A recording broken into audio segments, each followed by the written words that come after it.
My name is Perry, and I'm here to tell you how I dismantled my family's corrupt empire of lies, not with a stick of dynamite, but with a calculator and a spine they never knew I had. It all started, as these things so often do, with a death.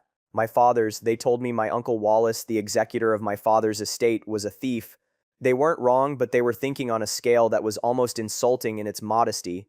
He had siphoned off a staggering amount of my inheritance, nearly half of it, right into his own accounts. When I discovered the initial theft, the family's elders, my Aunt Beatrice and Uncle Desmond, summoned me to the old family home, the one that always smelled of lemon polish and regret. They offered me a settlement, a portion of the stolen money back, a pittance really, in exchange for my signature on a non-disclosure agreement and my eternal silence. They wanted to avoid a public scandal, you see. The family name they cooed was more valuable than any amount of money. It was a choice. They framed it between a quick partial recovery and a long drawn-out expensive fight for full justice. A fight, they implied, that a quiet, sensitive man like me could never hope to win. I looked at their concerned, predatory faces and I told them I needed a week to think. They smiled, relieved. They thought I was going to my room to cry and weigh my meager options. They thought wrong. I used that week to hire a forensic accountant, a man who moved through balance sheets like a shark through water. He uncovered a truth so much darker and more extensive than I had ever imagined. The theft wasn't just half, it was a systematic bleeding that started long before my father drew his last breath. So no, I'm not taking their deal. I'm not signing their NDA. I'm taking my accountant's final report, all 200 pages of it, to the district attorney. And I'm going to enjoy watching them learn, in excruciating detail, just how badly they miscalculated.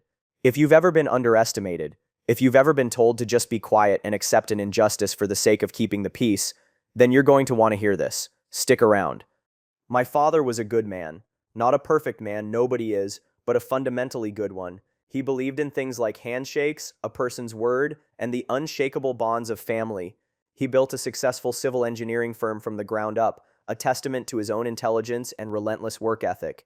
He wasn't a man who trusted easily, but when he did, he trusted completely. His younger brother, my Uncle Wallace, was the primary beneficiary of that trust. To my father, Wallace was the sensible one, the financial wizard, the rock. While my dad was out in the field designing bridges and overseeing construction sites, Wallace was the one who supposedly managed the family's investments, the one who always had a crisp, logical answer for everything. He wore perfectly tailored suits, had a handshake that felt like a business transaction, and spoke in a low, confident tone that made everything he said sound like a proclamation from on high. I never liked him, not really.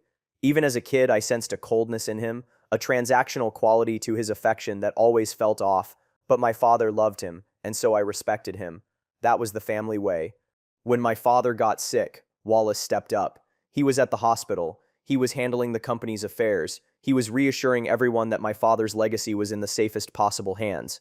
My dad, in one of his last coherent acts, made sure his will was ironclad, naming Wallace as the sole executor. He knows the numbers, Perry, my dad had told me, his voice thin and papery. He'll see you right. He's solid as a rock. I held my father's hand and nodded, choosing to believe it because he needed me to. The grief of losing him was a fog. For months, I just moved through the world, doing what was required, signing papers when Wallace told me to sign them. I trusted him. I trusted my father's judgment. That was my first mistake. The probate process dragged on for nearly a year. Wallace would give me periodic updates full of jargon and condescension. It's a complex portfolio, Perry. Lots of moving parts. You wouldn't understand the intricacies. I'm a database architect. I design and manage complex data systems for a living. I understand intricacies better than he could possibly imagine. But I let it slide. I was grieving, and honestly, I didn't want to deal with it. I just wanted it to be over. Finally, the day came. Wallace called me to his office, a mahogany and leather shrine to his own self-importance, to review the final accounting. He slid a thin binder across his massive desk. There you have it, he said, leaning back in his chair with an air of profound accomplishment. All settled. I opened the binder. It was neat, tidy, and completely wrong. I didn't need a forensic accountant to feel it in my gut. The numbers were like a piece of music played slightly out of key. The final sum was significantly less than I had expected, even accounting for taxes and fees. But it was more than the total. It was the structure. There were large lump sum disbursements to vaguely named creditors and service corporations that I'd never heard of. Assets had been liquidated at prices that seemed suspiciously low.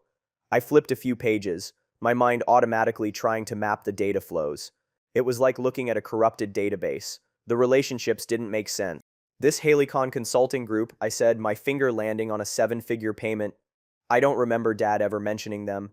Wallace waved a dismissive hand. Oh, they were essential. End-of-life financial planning, estate logistics, very high-level stuff. Your father engaged them in his last year. Something about the way he said it, so smooth and practiced, set my teeth on edge. I felt a cold knot tighten in my stomach. I asked about another entry, a property sale. The lake house, I said. This sale price seems low. The appraisal from 2 years ago was almost double this. Wallace sighed, the sound of a patient man dealing with a simple child. The market softened, Perry, and it was a private sale. We avoided realtor fees, got a quick, clean closing. It was the prudent move. Every answer was a smooth, polished stone, designed to deflect, but I saw the flicker in his eyes, the tiny, almost imperceptible tightening around his mouth. He wasn't being prudent, he was hiding something. I'm not a confrontational person by nature. I prefer logic and data to emotion and conflict. So I didn't yell, I didn't accuse, I just closed the binder and stood up. Thank you, Wallace, I'll need to review this in more detail. His smile was thin, tight. Of course, take your time, but don't take too long. There are final disbursements waiting on your signature. He thought I was going to go home, feel confused for a while, and then sign. He thought the sheer weight of his authority would be enough. He had no idea what he had just set in motion. He hadn't just presented me with a fraudulent document. He'd handed me the blueprint to his own destruction. That night, I didn't sleep. I sat in my father's old study, the one room in my house that still smelled like him, a faint mix of old books and pipe tobacco. I had the binder open on his desk and my laptop next to it. Wallace's mistake was thinking that because I was quiet and worked with computers, I was some kind of tech support nerd. He didn't understand what a database architect actually does. I build systems that demand logical consistency.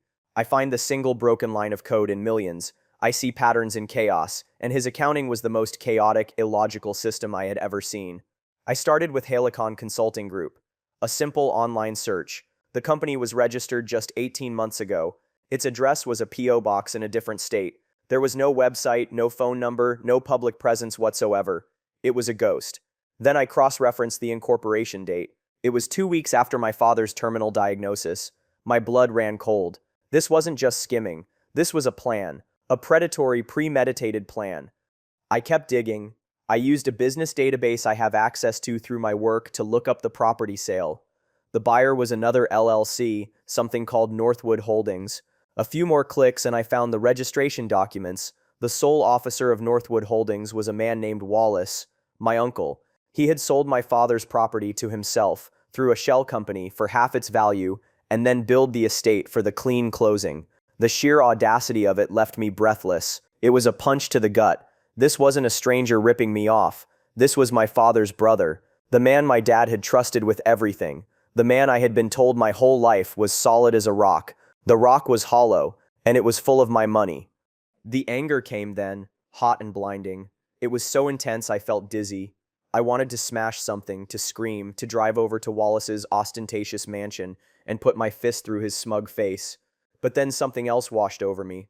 It was a feeling I recognized from my work. When I'm faced with a catastrophic system failure, panic doesn't help. Emotion doesn't fix the code. What's required is a cold, detached clarity. You have to shut down the emotional response and just work the problem. The anger didn't vanish, it just changed. It cooled, hardened, and sharpened into a single diamond-hard point of focus. He had built a system of lies. I was going to dismantle it, piece by piece. I spent the next 2 days in a fugue state of research. I barely ate. I barely slept. I pulled every piece of public data I could find. I cross-referenced every transaction in the binder with property records, business filings, and corporate registries. A dark and twisted picture began to emerge. It was a web of shell companies, interlocking directorships, and suspicious transactions that went back years. It became horrifyingly clear that Wallace hadn't just started stealing after my father died. He had been bleeding my father's company dry for the better part of a decade. He'd been setting up these corporate vehicles, waiting.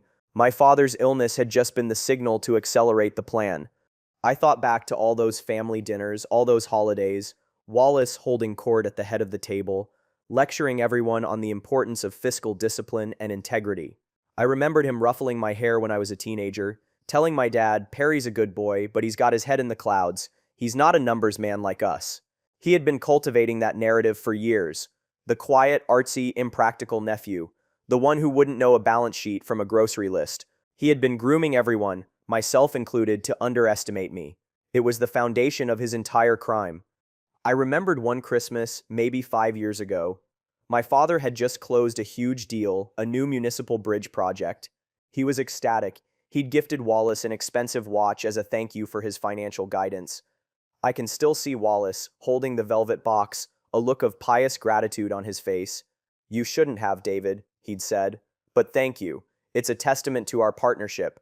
Now, looking at the records, I realized that around that same time, Wallace had set up the first of his major shell corporations and funneled a six-figure consulting fee from my father's company into it.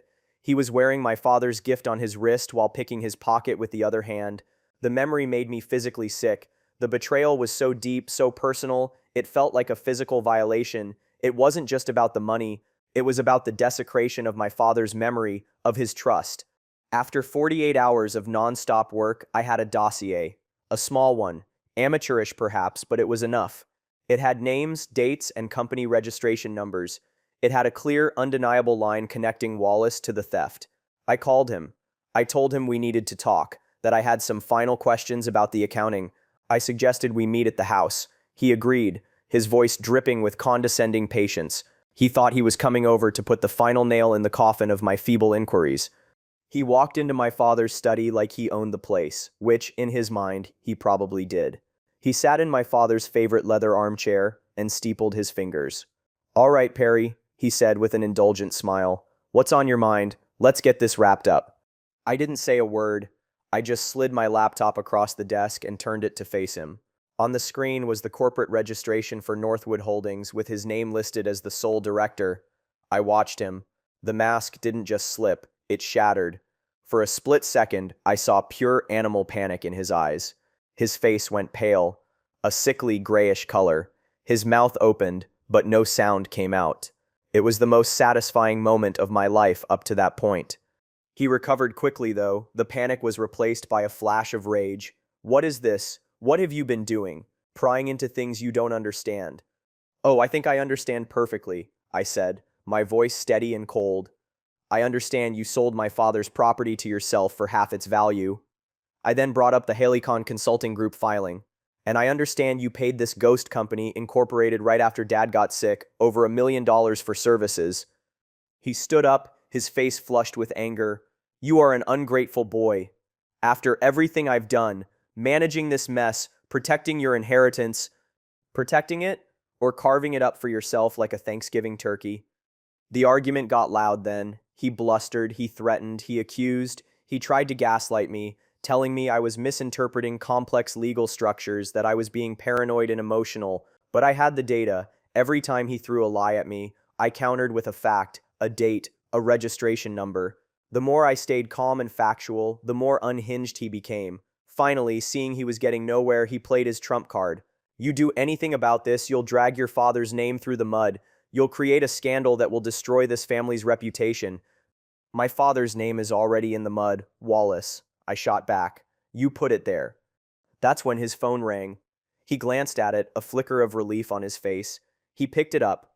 Desmond, he said. Yes, I'm here now. It's a situation. I think you and Beatrice need to come over. He hung up and gave me a look of cold triumph. He was calling in the cavalry. He thought the elders would be able to handle me. Within the hour they were there. Aunt Beatrice, with her pearl necklace and a permanently worried expression that she used as a weapon, and Uncle Desmond, a retired judge who carried himself with an aura of immense unearned authority. They didn't come to mediate, they came to manage a crisis. My crisis.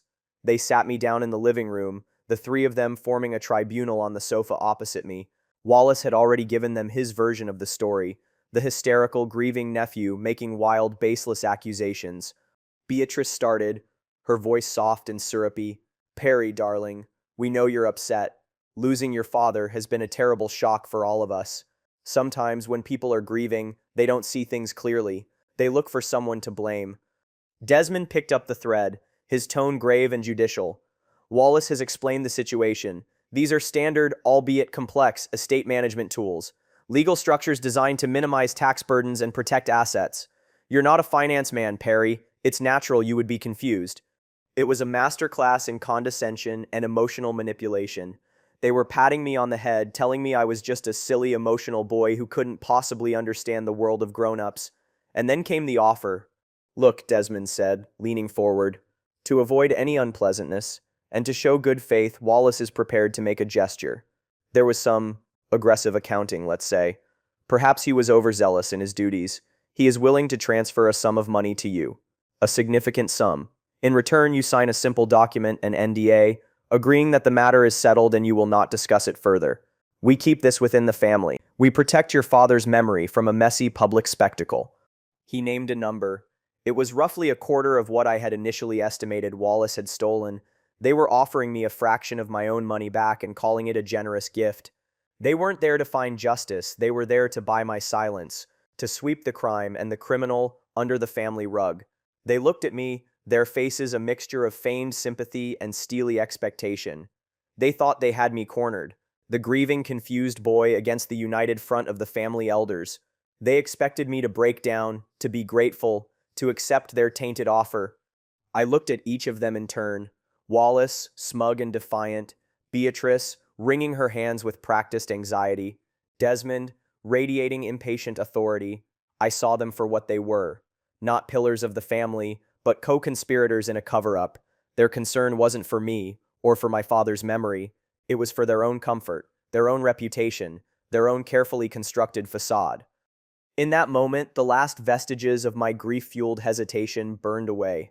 There was no more anger, no more pain, just a profound, chilling clarity. They hadn't just underestimated me, they had fundamentally misread the very nature of my character.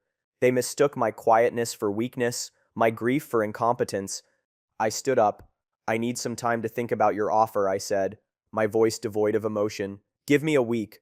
Relief washed over their faces. A week was a victory for them. It meant I was considering it. It meant I was pliable. Of course, Perry, Beatrice said, standing to give my arm a patronizing squeeze. Take all the time you need. We know you'll do the right thing. Oh, I was going to do the right thing, but my definition of it was very, very different from theirs. As I walked out of the room, I could feel their self-satisfied smiles on my back. They thought they were managing a problem. They had no idea they had just declared war. The week they gave me was the greatest gift I could have asked for. They thought I was wrestling with my conscience, agonizing over their dirty deal. The truth was, my conscience was crystal clear. I spent the first hour after leaving that meeting, not in despair, but in furious, methodical action. I knew my own investigation had hit a wall. I had found the smoke, but to win a war, I needed the fire itself, documented, cataloged, and ready to be deployed.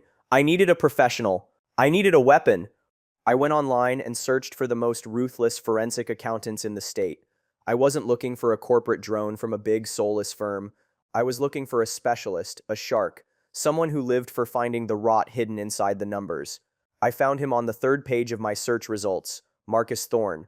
His website was stark, no frills, just his name and a list of services, asset tracing, fraud examination, litigation support. His bio was short and to the point. 20 years as an investigator for the IRS's Criminal Investigation Division before going private. He was exactly what I needed. I called the number. A gruff voice answered. Thorne. My name is Perry, I said. I believe my uncle, the executor of my father's estate, has committed significant fraud. I have some initial evidence, but I need someone to uncover the full scope of it. There was a pause on the line. How significant are we talking? My initial amateur look suggests north of 7 figures. Another pause. My office? Tomorrow, 9 a.m. Bring everything you have. The line went dead. The next morning, I walked into Marcus Thorne's office. It was as Spartan as his website, located in a nondescript building far from the gleaming towers of the financial district. The man himself matched the decor. He was in his late 50s with a craggy, lived-in face, piercing eyes that seemed to see right through you, and a cheap suit that he wore like a uniform. He didn't offer me coffee. He just pointed to the chair opposite his cluttered desk. Lay it out, he said.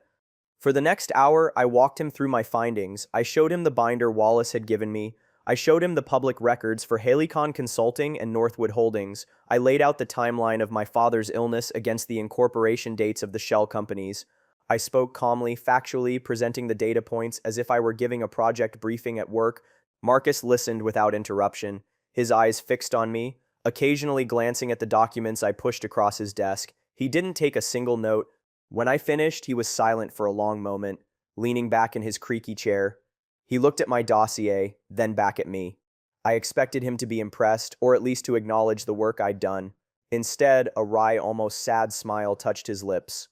They always think they're so clever, he murmured, more to himself than to me. The family ones are the worst. They weaponize trust.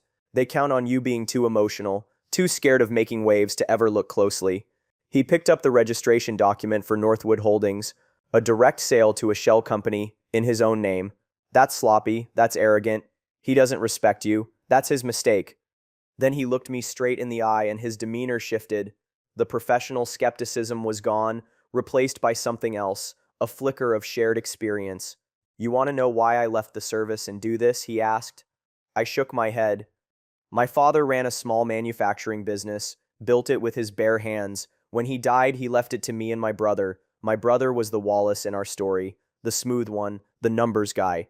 I was the grease monkey, the one who knew the machines. He ran the books. Over 5 years, he bled the company dry, siphoning money into a side business he started with our biggest competitor. By the time I figured it out, it was too late. The company was bankrupt. He'd mortgaged everything. I lost my inheritance, my father's legacy, everything. The legal battle bankrupted me too. He got away with it because I didn't know what to look for, not until the whole thing came crashing down. He leaned forward, his eyes like steel. I spent the next 20 years of my life learning how to look. I made it my mission to burn men like your uncle to the ground. So yes, I'll take your case. My retainer is $10,000. And my work is not just about recovery. It's about annihilation. Is that what you want, Perry? Because there's no going back once I start digging. Are you prepared to see this through to the end, no matter how ugly it gets? That's exactly what I want, I said, without a moment's hesitation. I wrote him the check right there. It was the best money I had ever spent. For the next 4 days, Marcus worked. He was a force of nature. He got a court order to subpoena Wallace's personal bank records and the records of his shell corporations, using my initial evidence as probable cause. The speed with which he operated was dizzying. He called me with daily updates, his voice clipped and efficient. He's been doing this for at least 12 years, Marcus said on day 2. Started small. Falsified invoices from your father's company. Padded expense reports. A few thousand here, a few thousand there. Classic skimming. On day 3, the tone changed. I've found the main pipeline, he said, and I could almost hear a grim satisfaction in his voice. A Cayman Islands account. He wasn't just stealing from the estate. He was systematically draining your father's business for years, diverting profits before they ever hit the company's books. He was charging your dad's biggest clients through one of his shell corps, then subcontracting the work back to your dad's own company for a fraction of the price, and pocketing the difference. Your dad thought he was having a few lean years. He was being robbed blind by his own brother. The news was a fresh stab of pain. My father, in his last few years, had been so stressed about the business. He'd thought he was failing, that he'd lost his touch. He'd second-guessed his own decisions, his own competence. And all along it was Wallace, sitting at the same dinner table, telling him it was just the economy, just a tough market, while actively engineering the decline. The thought of my father carrying that private burden, that manufactured failure, filled me with a rage so pure and so cold, it felt like it could power a star. By the end of the week, on the day I was supposed to give the elders my answer, Marcus called me into his office. Spread across a large conference table was a mountain of paper. Charts, bank statements, wire transfer records, property deeds. It was a cartographer's map of Wallace's greed. Here's the bottom line, Marcus said, tapping a single summary page. He didn't steal half your inheritance. He stole closer to 80% of the total value of your father's entire net worth, going back more than a decade. The probate theft was just the final brazen smash and grab. The total, as near as I can calculate right now, is just shy of $8 million. I stared at the number, unable to process it. It was an astronomical sum, far beyond what I had imagined. But that's not even the best part, Marcus said, a predator's glint in his eye. The family thinks this is a probate issue, a civil matter. They're wrong. He pointed to a stack of wire transfers dated from before my father's death. This isn't just theft from an estate. This is wire fraud, mail fraud, aggravated embezzlement from a vulnerable adult, the theft that occurred while your father was alive and sick. The DA will be very, very interested in that. It moves this out of civil court and puts it squarely in the realm of a major felony. We're not talking about just getting the money back anymore, Perry. We're talking about prison time, serious prison time. He handed me a thick, beautifully bound report. This is the preliminary report. It's enough. It's more than enough. The full report will be ready in another week, and it will be airtight. The question is, what do you want to do with it? I looked at the report in my hands. It felt heavy, like a weapon. The family's offer of a quiet settlement, of a few $100,000 for my silence, seemed laughably pathetic. They were playing checkers, offering to sacrifice a pawn. They had no idea I was sitting at a chessboard, holding their king in my hand. They gave me a week to think, I said to Marcus. Their week is up. So what's the answer? He asked. I smiled, a real smile. For the first time in what felt like an eternity. I'm not going to give them an answer, I said. I'm going to give them a consequence. The deadline they had given me came and went in absolute silence. My phone started ringing around noon on that final day. First, it was Aunt Beatrice, her voice a little strained, a little less syrupy. Perry, darling, just calling to check in. We were hoping to hear from you. I let it go to voicemail. An hour later, Uncle Desmond called. His tone was clipped, impatient. Perry, it's Desmond, call me. I let that go to voicemail too. Then came Wallace. He called 3 times in a row. He didn't leave a message. I imagined him pacing his office, his arrogance slowly curdling into anxiety. My silence was the first shot in a war they didn't even know had begun. They expected a negotiation, an emotional plea, a capitulation. They were not equipped to handle a void. The next morning, my lawyer, a sharp, no-nonsense woman named Miss Albright, whom Marcus had recommended, sent the first official salvo. It was not a demand letter. It was not an accusation. It was a simple, brutally formal notice of fiduciary misconduct and pending legal action. It was delivered by courier to Wallace, as executor, and courtesy copies were sent to Beatrice and Desmond. The letter was a masterpiece of cold legal prose. It stated that significant financial irregularities had been discovered in the administration of my father's estate and business. It informed them that a full, independent forensic audit was underway, and it concluded by stating that, pending the results of this audit, I was instructing my legal counsel to petition the court to have all estate-related assets and any assets directly traceable from them immediately frozen. It didn't ask for a response. It was a declaration. The effect was instantaneous and glorious. The panicked voicemails started within an hour of the courier's delivery receipt. Beatrice's was a torrent of tearful accusations. How could you, Perry? After we offered to help you, to do this to the family? What would your poor father think? She was still trying to wield guilt as a weapon, but the blade was dull and I was now wearing armor. Desmond's message was pure, sputtering rage. You have made a grave error, young man. A grave error. You have no idea the forces you are dealing with. You will retract this baseless, slanderous letter immediately, or you will face consequences you cannot possibly imagine. It was the impotent roar of a man whose authority had been challenged for the first time in decades. He wasn't a judge in this court. He was a defendant. Wallace's calls were the most satisfying. He left a string of increasingly unhinged messages. The first was blustering and threatening. The second was pleading, trying to appeal to our family bond. The third was a desperate rambling mess where he actually said the words, "We can work this out, Perry. Just tell me what you want. Name a number." He was trying to buy his way out. He still thought this was about money. I didn't answer a single call. I didn't reply to a single text. I instructed Miss Albright not to engage with them or any lawyer they might hire. We were not in a conversation. We were in a process, a legal, methodical process that they had no control over. Their panic was a symphony to me. They operated in a world of whispers, backroom deals, and emotional leverage. They were utterly unprepared for the cold, impersonal machinery of the law, a machine that I had just turned on and aimed directly at them. The true genius of Marcus's strategy was that we moved faster than they could react. The day after the notice was sent, Ms. Albright was in front of a probate judge with our motion to freeze the assets. She presented the first 10 pages of Marcus's preliminary report as evidence. It was a snapshot, but a devastating one, the clear-as-day sale of the lake house to Wallace's own shell company. The judge, an old contemporary of Desmond's who probably expected a routine family squabble, took one look at the paperwork and his demeanor changed. He granted the temporary injunction immediately. Wallace would have found out when he tried to pay for his expensive lunch with a credit card linked to one of his slush fund accounts and it was declined. Or maybe when he tried to move money between his shell corporations and found the transfers blocked. The freezing order was sweeping. It didn't just lock down the remaining estate funds, it targeted every account Marcus had linked to the stolen money. It was a financial siege. News of the court order rippled through the wider family. My phone, which had been silent apart from the panicked calls from the unholy trinity, began to light up with new numbers. Cousins, distant aunts, old family friends. At first, the calls were tentative, shaped by the narrative Wallace and the elders had been pushing. "Perry, we're hearing some crazy things. Perry, is it true you're suing the family?" This was the next phase of the plan. I had a single, unified story, and I stuck to it. I was calm, I was sad, and I was factual. "I'm not suing the family," I would say, my voice filled with practiced regret. "I discovered that Uncle Wallace had been stealing millions of dollars from my father, not just from the estate, but from his business for years, even while he was sick. When I brought it to the elders, they offered me hush money to cover it up. I refused.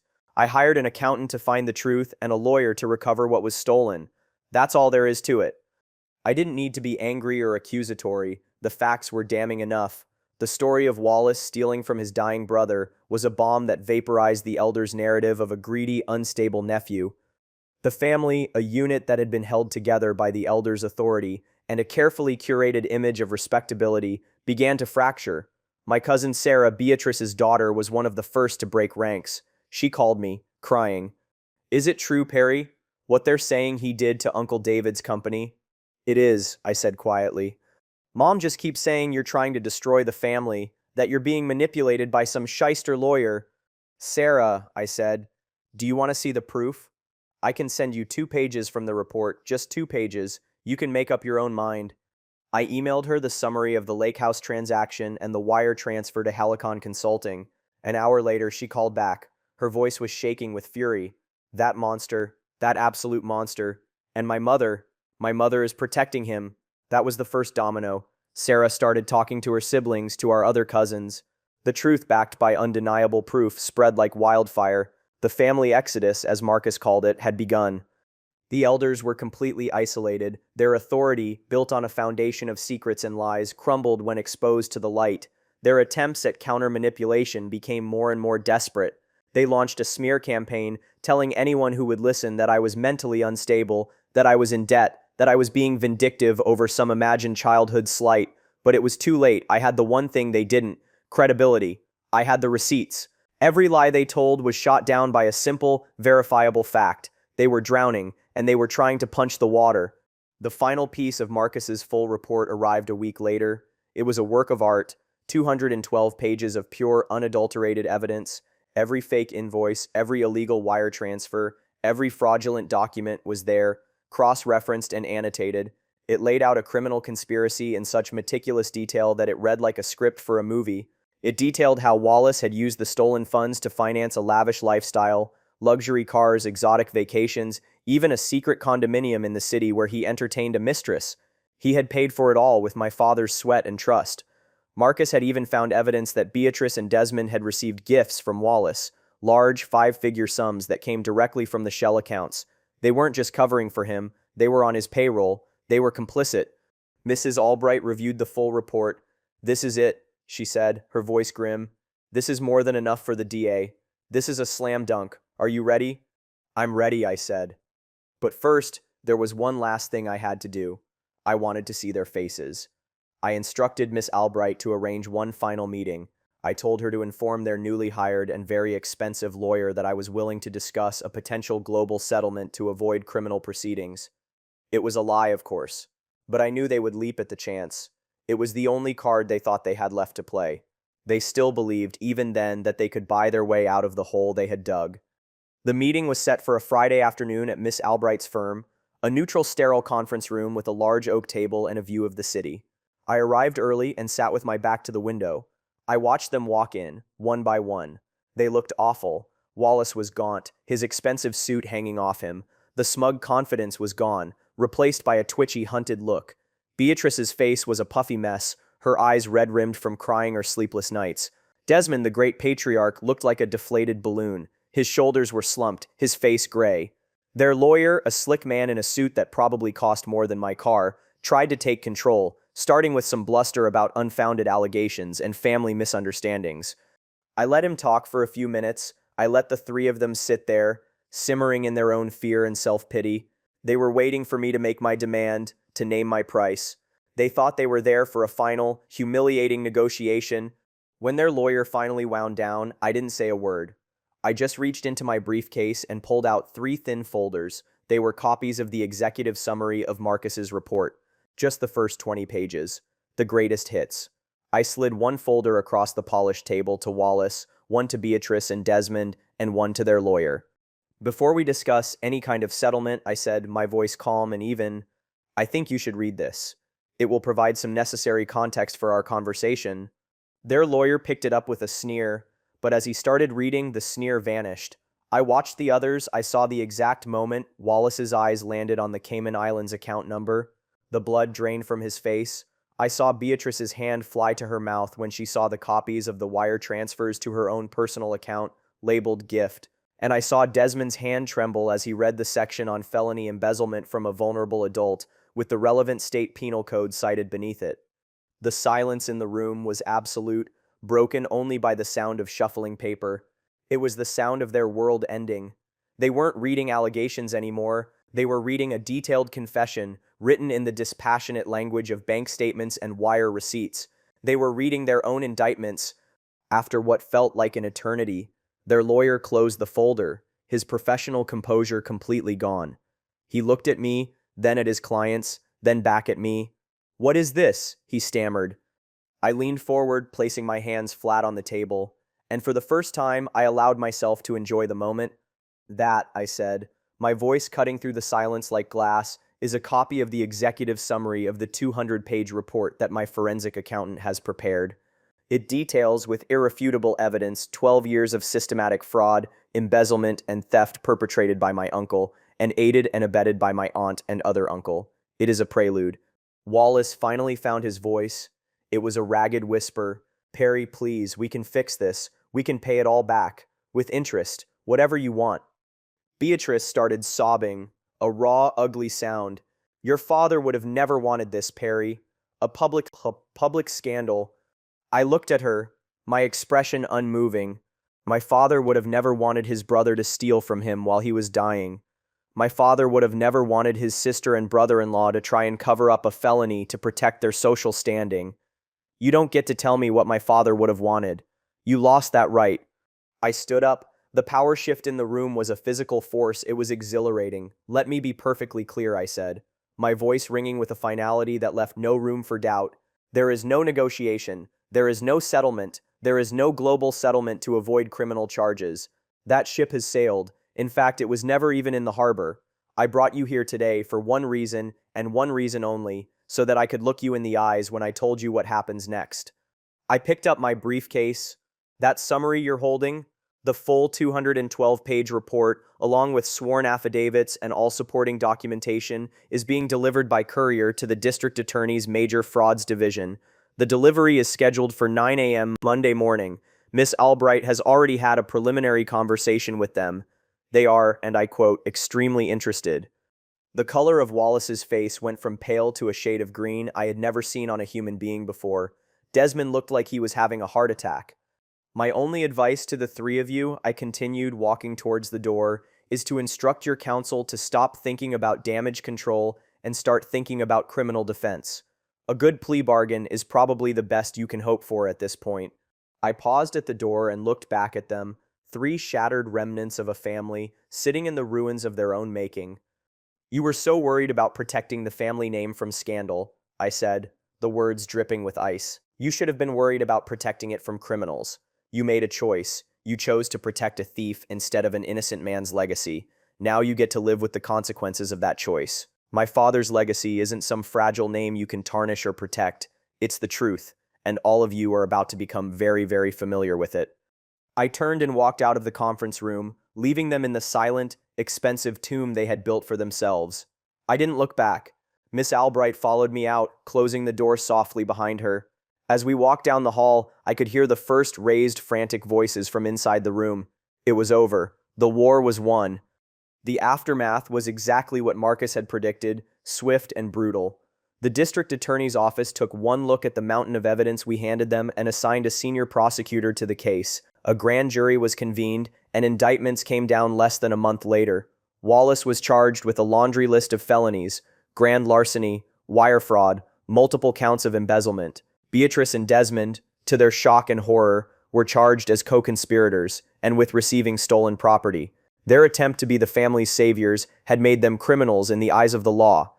The news exploded. It was all over the local papers and business journals. The family name they had sacrificed everything to protect was now permanently linked to a sordid multi-million-dollar fraud case. The scandal they had feared was 1,000 times worse than it would have been if they had just done the right thing from the start. Wallace, faced with the ironclad case against him, had no choice but to plead guilty. He was sentenced to 8 to 10 years in a state penitentiary. He lost everything: his mansion, his cars, his investments, all liquidated to pay the restitution mandated by the court. I saw a picture of him being led from the courthouse in handcuffs. The bespoke suit was gone, replaced by a cheap, ill-fitting one. The look on his face was one of utter hollowed-out defeat. It brought me a grim, quiet satisfaction. Beatrice and Desmond, through some frantic lawyering, managed to avoid prison time. But their plea deal was its own kind of life sentence. They had to pay back every cent they had received from Wallace, with penalties and interest. They had to sell their big family home, the one where they had sat me down and lectured me on my duty. They were forced into a quiet, downsized retirement of public shame. They were socially ruined. Old friends crossed the street to avoid them. They were ostracized from the clubs and charities where they had once been pillars of the community. Their punishment was to live out their days in the very obscurity they had fought so hard to avoid. As for the money, through the civil suits and the criminal restitution orders, I recovered almost all of it, close to 95%, once everything was liquidated. But by then, the money was secondary. It was an accounting detail. The real victory was the truth. The real victory was justice for my father. I used a portion of the recovered funds to set up a charitable foundation in his name, providing scholarships for promising young engineering students from underprivileged backgrounds. His legacy wouldn't be a name whispered in scandal. It would be bridges built, futures secured, and opportunities created. It would be something good and clean and real. They say blood is thicker than water. I learned that's not always true. Sometimes integrity is thicker, sometimes justice is. They underestimated me. That was their first and most critical error. They saw a quiet man grieving for his father, and they mistook my stillness for weakness. They mistook my thoughtfulness for hesitation.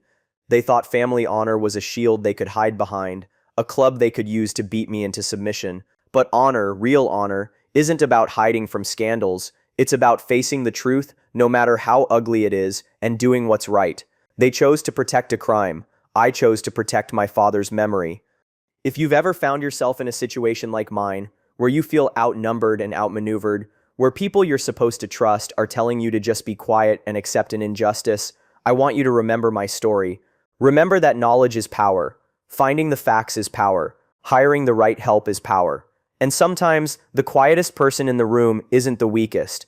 Sometimes, they're the one who is listening, planning, and waiting for the precise right moment to make their move. Don't ever let anyone make you feel small for wanting what is right. Your voice matters, even if you choose to use it in a quiet, methodical, and devastatingly effective way. Thank you for listening to my story. If it resonated with you, if you've ever had to fight for what's right against people who underestimated you, hit that like button and subscribe for more stories of justice and vindication. And I want to hear from you. Share your own stories in the comments below. Let's remind each other that no matter how powerful the opposition seems, the truth, when properly armed, is always the most powerful weapon of all.